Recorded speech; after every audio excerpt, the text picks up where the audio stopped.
Tubaramutse twongere tubahe n'ikaze mwebwe mwese mukurikirana imbonesha kure BTV Burundi n'umwanya mwiza w'amakuru avugwa mu rurimi rw'ikirundi. Amakuru tuja guhera ku ngingo nkuru zikurikira. Mu Burundi hagiye kongerezwa umuyaga nkuba uvuye ku rugomero Kabuseze ruzotanga megawati 200 ngo nakarusho kanini cyane ku gihugu n'abene gihugu basanzwe bakora imyuga yo kwiteza imbere isaba amatara. Twabibateguriye muri ano makuru.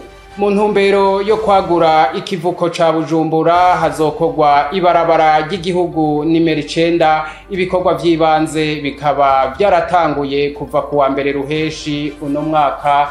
Nibi nyene twabibateguriye muri ano makuru.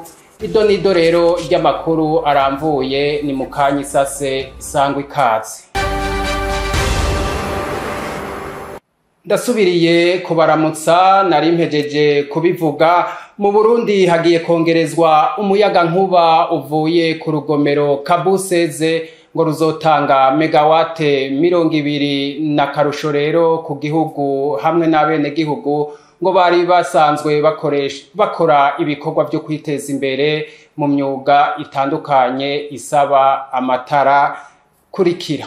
N'umunsi ukomeye cyane ku gihugu cy'u Burundi kuko uyu mugambi Burundi bakoresheje amafaranga menshi cyane kugira ngo ibikorwa tushitse kuri uyu munsi tubigereko, kandi n'umugambi wamaze imisi myinshi cyane. Twe turindiranye gishikacishe rero kuri leta y'u Burundi, urumva ko ari umunsi uhambaye cyane no kubene gihugu bose.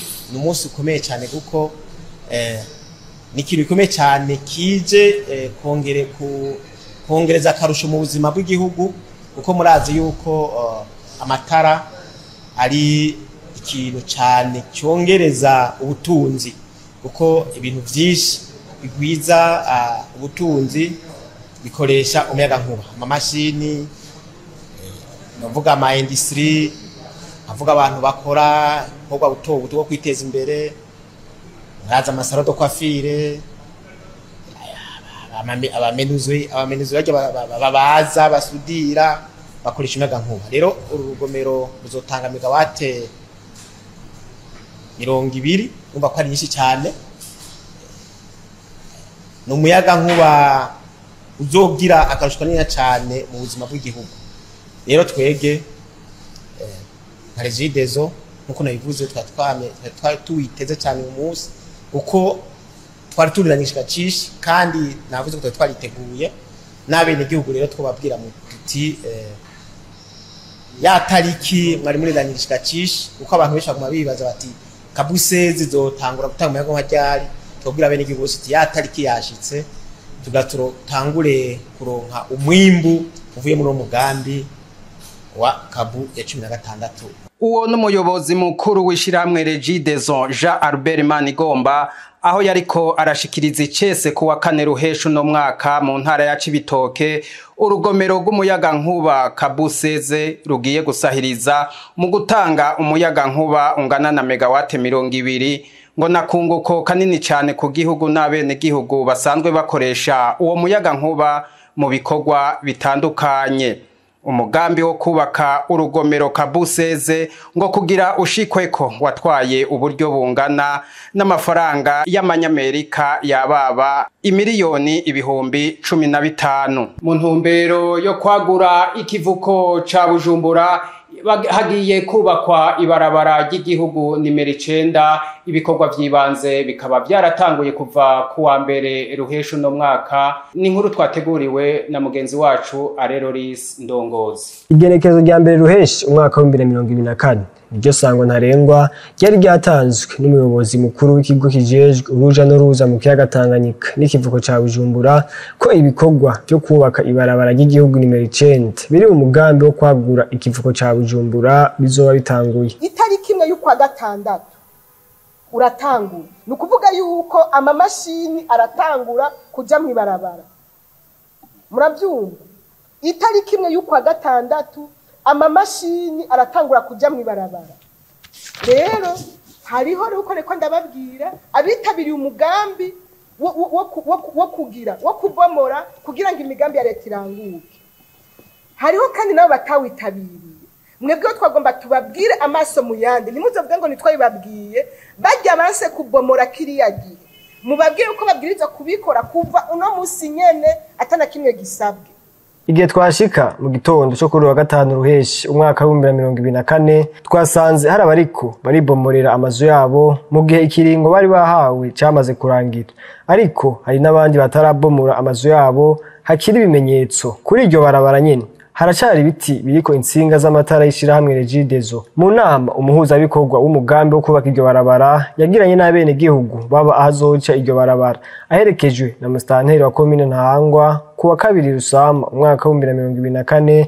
Abanyagihugu barabajije ko n'abafise amastasyo kw'iryo barabara nabo bazokuraho, bishuwe ko atanumwe atarabwa n'uwo mugambi, ariko gushika ubu hari stasyo kw'iryo barabara zitarakugwaho. Nubwo leta y'u Burundi yari yarahagurukiye ikibazo c'abana bo mwibarabara, baracibonekeza mu bice bitandukanye vy'igisagara ca Bujumbura. Jimmy Ndayishimiye arongoye igisata c'umutekano mu gisagara ca Bujumbura akamenyesha yuko igikorwa co kubegeraniriza hamwe kikibandanya.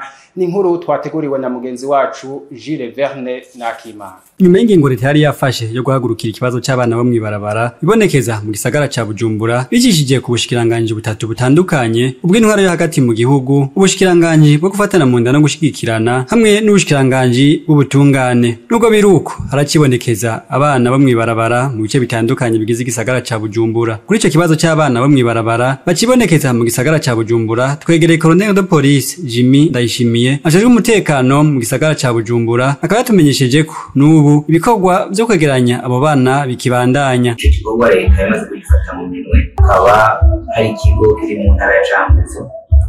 Abo bana iyo begeranyijwe ngaho ikigo leta kiratunganya ku buryo abo bana bazogenda bakegeranyizwamo, ndetse bazabatangwa kubatwara kugira bahabwe inyigisho zijanye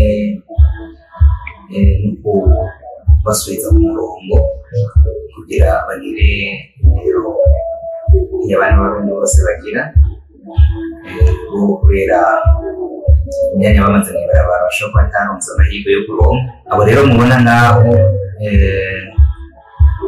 n'abatarashobora kwegeranywa ngo bagende mw'ico kigo bajanwe mw'ico kigo kimujanze, ariko nabone uburongozi bw'igisagara ca Bujumbura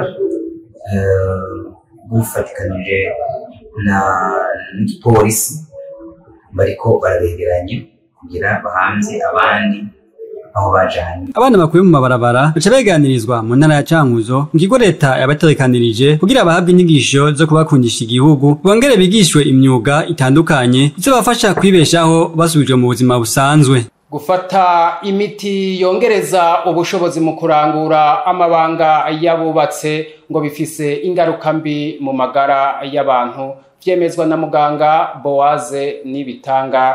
Ni inkuru ya Patrick Hatangimana. Bimwe mu bishobora gutuma umugabo atakaza ubushobozi bwo kurangura amabanga yabubatse harimo kuba agendana indwara y'igisukari canke kuba yarigeze kwikinisha. Vyemezwa na muganga Boaze Nibitanga yanonosoye kuvura indwara zitandukanye. Umuntu asanzwe agendana indwara y'igisukari ya diabete, cyangwa umuntu afite indwara y'umutima ya hypertension, cyangwa izindi ndwara ngendana umuntu ashobora kuba afise yamaranye igihe kirekire, cyangwa abantu baciye mu bihe byo kwikinisha igihe kirekire, abo bashobora kugira ico kibazo. Mu gihe hari abagabo bace bahitamo gufata imiti ibongerereza ubushobozi, muganga Boaze Nibitanga arasigura ingaruka mbi z'iyo miti, akemeza kandi ko uwo wese afise ico kibazo iyo yituye abaganga babinonosoye arashobora kuvugwa agakira. Rero mu gihe umuntu ariko arangura amabanga yabubatse akagira iyo ngorane, akasanga ariko arangiza vuba cyangwa igihimba ciwe cirondoka ntibikunze yuko gishobora guhagarara nk'uko vyategerezwa, agacaja kuri ya miti, ingaruka ikomeye nuko acambere acakrea byo twita dependance. imitsi ama vaisseau penier n'ama muscle penier ni imitsi itwara amaraso mu gihimba cirondoka canke izi nyama zigize igihimba cirondoka zica zigira perte ya resistance. Uwo muntu acagira dependance iyo ataronse iyo miti ntibiba bagikunze ko ashobora kurangura amabanga yabubatse neza. Rero igihari nuko umuntu yo kwivuza icatumye haba iyo ngorane, hako yoja gufata imiti ikosora umunota umwe cyangwa iminota mikeyi itaza gukosora ingorane yoba yaragize yateye kugwara cyangwa kugira ico kibazo. Biranatera n'ikindi kibazo au niveau ya cerveau, ni mitsi ija gukora mu mubiri mugabo kandi ifite n'ikindi yonona mu bice by'ubwonko. Kwa muganga umuntu asanze afite ico kibazo cigabanuka ry'ingufu ryo kurangura amabanga yabubatse dusanze tubivura. Dego kwa muganga turabifasha kandi ni imiti umuntu afata idatera dependance, idatuma umuntu ngo mpaka ngo ayironse arefata, irakosora ico kibazo ku buryo ayifata ico kiringo hama kibazo kikaba gikosowe akazobandanya ubuzima neza. Uno musi ahatari hake hadandarizwa imiti aho bita muri farumasi mu gifaransa, imiti yo kongerereza ubushobozi bwo kurangura amabanga yabubatse nimwe mu miti za kwisonga mu yigugwa cyane. Imbere yo kurangiza ano makuru yacu, reka dukubitire gato hanze y'igihugu turabe ayavugwa mu yandi makungu. Kuri uyu wa kabiri uheze igenekerezo rya 4 ruheshi, inama ya mbere ihuza Korea y'Epfo na Afrika yuguruwe mu mateka y'ico gihugu i Seoul. Abakuru b'ibihugu barenga 25 hamwe n'intumwa z'ibihugu 48 byo ku mugabane wa Afrika baragize ugo rugendo ku mugwa mukuru wa Korea. Intumbero y'iyo nama ni okunagura imigenderanire ya politike na cyane mu bijanye n'ubutunzi hagati ya Afrika n'ivyo bindi bihugu. Igihugu cha Afrika kiraka ryo keza Korea y'Epfo ko kugwiza ibikoresho, bakavuga ko amabuye y'agaciro ko ahambaye cyane mu bijanye n'iterambere no mu buhinga bwa none. Amahinguriro yo muri Korea azoshira imbere ubutunzi bw'ico gihugu. Mukuru w'igihugu Yoon Suk-yeol yavuze ko ariwe ashira imbere ukwiyongera ko gufashanya muri ico gisata. Muri iyo ntumbero Korea y'Epfo yemera ko horungika ubuhinga n'ibikoresho mu bijanye n'ubuhinga buhanitse mu burimyi ariko no mu bijanye n'umuyaga nkuba hamwe n'ibindi bikorwa. Mu rwego rwo gushira umukono ku masezerano yo gukorera hamwe hagati y'impande zose, hazotegwa igikumu hamwe na Mohamed Ghazouan, umukuru w'igihugu ca Mauritania arongoye iyo nama nk'umukuru w'ishirahamwe ry'ubumwe bwa Afrika. Ubu igihugu ca Korea n'igihugu kigira kane mu butunzi bw'igihugu ca Aziya. Iruhande y'imfashanyo y'iterambere ingana n'imiliyoni 10 z'amadolari hamwe n'imfashanyo y'amamiliyaridi 18 z'amadolari ku mashirahamwe yo muri Korea, abategetsi ba Korea bashaka gukoresha iyo nama mu gushinga amasezerano adasanzwe hagati yabo n'ibindi bihugu. Tandukire avuga mu gihugu ca Kongo. Mu rugendo yarimwe muri Kongo ujeje imigenderanire hagati y'Uburusiya n'ayandi makungu, Serge Lavrov yashigikiye umukuru w'igihugu Denis Sassou Nguesso amaze imyaka irenga 10 akora mu gutorera umuti ikibazo kiri hagati y'ibihugu vya Libya. Iyi ni ngo yashizweho nukuza kwa bigisha b'igisirikare cy'Ufaransa muri Ukraine. Ukaba ari umugambi wemewe n'amategeko ku butegetsi bwa Kremlin mu gihe hari intambara. Inyuma ya Kongo, Serge Lavrov yashitse muri Burkina Faso ku munsi wa kabiri, aho bivugwa ko yabonanye n'umukuru w'igihugu Ibrahim Traoré. Ugo rugendo rushasha rwo muri Afrika rwarangiriye Ijamena muri Chad, aho yari kubona President Mohamed Idriss Deby aherutse gutorwa akarahira. Nino ngaha rero duciye turangiriza ano makuru twari twabateguriye mu rurimi rw'ikirundi. Tubashimire mwebwe mwese mwashoboye kuyakurikirana, dushimira na bagenzi bacu bayatororokanije gushika aho tuyabashikiriza, tukabatumirira kubandanya muraba ibiganiro bica kumbonesha kure BTV Burundi naho ubutaha.